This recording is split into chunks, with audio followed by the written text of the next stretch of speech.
G'day guys, welcome back to another episode. Today, lately the weather's been pretty windy, I've been at work, a few other things have happened, but what I thought I'd do is just do a little how-to tutorial on how I make my Speargun rubbers. So this rubber here is for a 1 meter gun that I own, really good for around the reefs and that sort of stuff, but what I thought I'd do is just run through the basic process, the tools you need to create yourself a rubber. So let's get stuck into it. The first things you're going to need are some rubber, a tape measure, a T-tool or wishbone tool, some Dyneema, a lighter, some plastic balls which you may or may not use, constrictor cord, and a knife. So the first thing you're going to want to do is tie 2 little figure of 8s. The idea of these is so you can insert them into your rubber to tie your bridle onto. Once you've created your little figure of 8 loops, what you're going to want to do is just burn them slightly so they sit into the rubber nicely and they won't pull through. You can use those, or you can simply get a piece of Dyneema and tie 2 knots into it, or you can get a piece of Dyneema and tie 2 plastic balls onto it. Basically, both of these are sufficient, and you insert those into the rubber and then tie a constrictor knot to lock them into the rubber. The reason why I do the loops is so you can adjust the length of your bridle, and because mine's for a short reef gun, I like changing the length so I can load it or Britta can load it. The other benefit of the 2 figure 8 loops is that you can change out your bridle if you need to.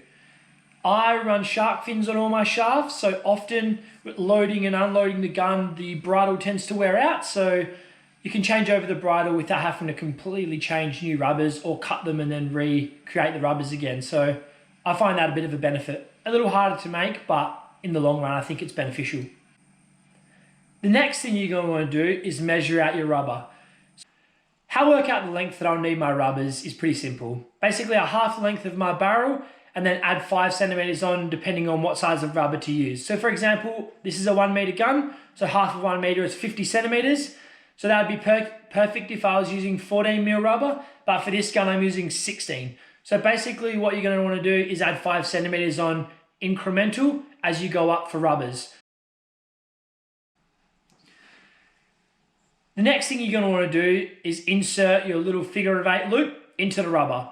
The best way to do this is with the wishbone tool, or you can simply use a really small screwdriver as well.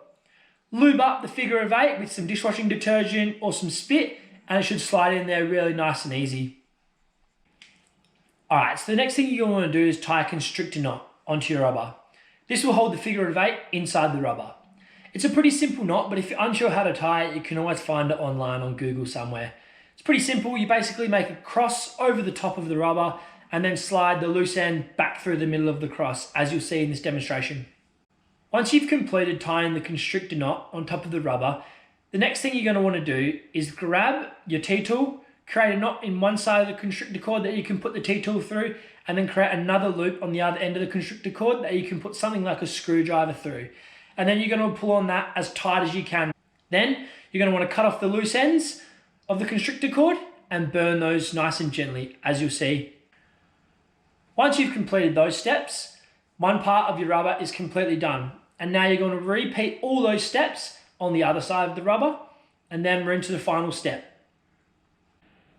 Once you've completed both sides of your rubber, the last step is to cut a small piece of Dyneema and attach it to your 2 loops via sheep bend knots. Sheep bend's a really simple knot, and it's a great locking knot, and it's easy to undo as well, which are some of the benefits of tying it. Once you've tied the sheep bend on both of your loops, your rubber is complete. There it is, guys. That's the end of another episode. Hope you enjoyed that one. Just a small how-to on how I create my rubbers, which is a question I get asked a lot. Hopefully this tutorial helps, and if you've got any questions, leave them in the comments below and I can answer them for you. But yeah, really simple. 16 mil aim right, now into a perfect little rubber for my 1 meter reef gun. Happy hunting and see you guys out in the next adventure.